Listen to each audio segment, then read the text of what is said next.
Assalamualaikum warahmatullahi wabarakatuh. Halo teman-teman, sebelumnya perkenalkan nama aku Aprilia Stianingsi dari Program Studi Pendidikan Pancasila dan Kewarganegaraan Universitas Ahmad Dahlan. Nah, aku ini angkatan tahun 2022. Di sini aku mau menceritakan bagaimana perjalanan aku menjadi bagian dari keluarga besar mahasiswa Universitas Ahmad Dahlan. Nah, sebelumnya aku berasal dari Kabupaten Boyolali. Jadi perjalanan aku dimulai dari aku lulus dari SMK Negeri 1 Boyolali. Nah, kemudian aku ikut seleksi SNBTN. Nah, di situ aku tidak mengambil itu, padahal itu kesempatan yang sangat empas ya teman-teman. Nah, akhirnya aku memutuskan untuk ikut SBMPTN. Nah, di situ aku memilih di PTN negeri tentunya. Karena aku memilih di PTN negeri dan persaingannya sangat ketat pada saat itu, aku pun memilih jurusan yang pada saat itu lagi booming-boomingnya. Jadi mungkin skor aku masih kurang, jadi aku tidak diterima di PTN tersebut. Nah, aku kecewa, sedih, marah tentunya. Namun akhirnya aku mendaftar lagi di ujian mandiri dan aku gagal lagi. Nah, pada saat itu pikiranku aku harus di PTN. Kenapa di PTN? Karena kalau di PTN aku mengingat biaya orang tua yang mungkin bisa disesuaikan tentunya. Mengingat orang tuaku yang hanya sebagai seorang petani yang pendapatannya tidak setinggi itu, jadi aku memilih di PTN dan kekeh di PTN. Namun aku tetap tidak diterima. Akhirnya dengan segala kerendahan hati aku memilih untuk tidak melanjutkan kuliah pada saat itu. Nah, lalu di tahun tersebut aku bekerja di salah satu perusahaan. Di perusahaan tersebut ternyata aku diterima, teman-teman. Setelah aku dinyatakan diterima di perusahaan tersebut, aku bekerja selama 1 tahun di situ.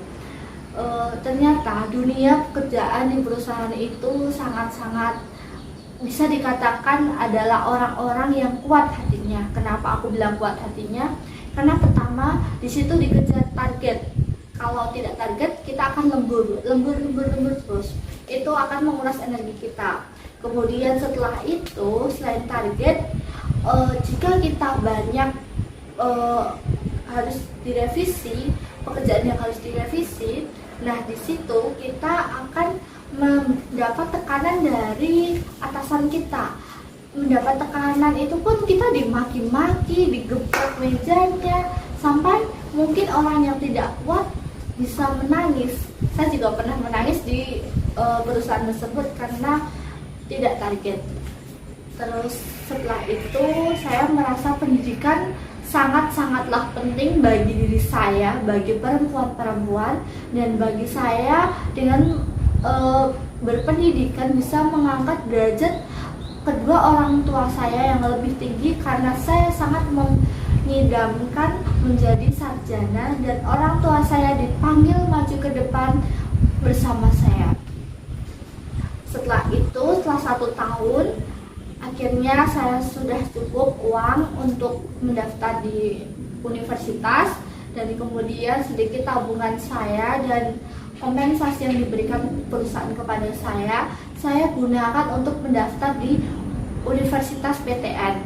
Nah, di PTN itu lagi, di PTN yang sama yang sudah menolak saya mengikuti SBMPTN lagi di tahun itu. Namun hasilnya gagal lagi. Setelah itu saya masuk untuk ujian mandiri di PTN tersebut. Saya ujian mandiri sampai 3 kali dan ketiga-tiganya ditolak oleh PTN tersebut. Hati saya hancur, saya menangis, saya gelisah, saya bingung harus bagaimana. Akhirnya saya bicara ke orang tua saya ingin pergi bekerja ke ibu kota. Namun orang tua saya tidak setuju karena saya anak perempuan terakhir dari 2 bersaudara. Kemudian orang tua saya mendukung saya untuk kuliah. Akhirnya dengan uang yang ada, dengan tabungan saya, akhirnya saya menghubungi teman-teman saya yang ada di Jogja yang sudah berkuliah. Saya bertanya universitas apa yang bagus. Begitu akhirnya ada teman satu kelas saya sudah berada di Universitas Ahmad Dahlan terlebih dahulu di angkatan tahun 2021, memberitahu saya mending masuk Universitas Ahmad Dahlan saja karena biayanya terjangkau dan universitasnya bagus. Akhirnya saya mencari program studi yang cocok dengan minat-minat saya. Akhirnya saya mengambil langkah dan menentukan pilihan bahwa saya masuk ke dalam program studi Pendidikan Pancasila dan Kewarganegaraan di Universitas Ahmad Dahlan. Setelah itu saya mendaftar dan akhirnya saya diterima di Universitas Ahmad Dahlan. Dengan kebanggaan dan kebesaran hati saya sangat mencintai Universitas Ahmad Dahlan ini. Dari cerita saya tersebut ada sebuah pelajaran berharga bahwa kita bisa dari mana saja mendapatkan ilmu, namun dengan berpendidikan tinggi akan lebih mengangkat derajat kita di mata teman-teman, di mata keluarga maupun di mata agama, di mata bangsa dan negara juga. Karena dengan berpendidikan tinggi mencegah kita dari kejahatan, mencegah kita dari perbuatan yang buruk. Di Universitas Ahmad Dahlan tersebut tidak hanya mempelajari tentang IQ tapi juga SQ dan SQ. Nah, kemudian saya juga bangga sekali menjadi bagian dari keluarga besar Ahmad Dahlan ini. Itulah cerita dari perjalanan saya. Saya berharap agar kedepannya saya menjadi mahasiswa yang berprestasi dan bisa mendapatkan beasiswa agar saya bisa sedikit meringankan beban kedua orang tua saya karena tabungan saya sudah mulai habis, sudah mulai mengikis di semester ini. Saya berharap bisa menjadi mahasiswa yang berprestasi, yang tetap bertakwa dan tetap di jalan yang baik, tidak neko-neko. Itu saja yang dapat saya sampaikan, pengalaman saya ucapkan terima kasih kepada teman-teman dan teman-teman tetap semangat karena di Universitas Ahmad Dahlan tidak hanya tentang kuliah saja, namun juga banyak pelatihan, banyak UKM, banyak kegiatan yang dapat kita ikuti bersama untuk meningkatkan skill kita. Terima kasih atas waktu yang teman-teman luangkan untuk melihat video ini, melihat perjalanan hidup saya. Saya ucapkan terima kasih banyak. Wassalamualaikum warahmatullahi wabarakatuh.